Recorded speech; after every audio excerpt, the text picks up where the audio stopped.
Подготовките за дочекот на новата година и празниците кои следуваат по неа за граѓаните на општина Кочани представуваат товар на семејниот буџет, кој не е така дебел.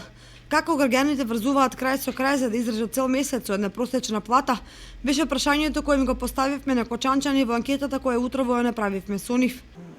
Има многу празници и луѓето чествуваат.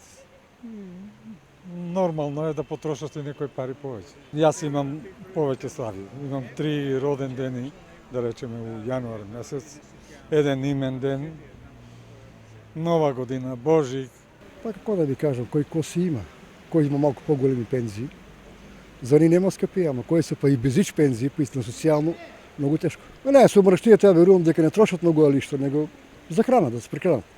Некој не може дури крај со крај да врз. Па зависи за кој како.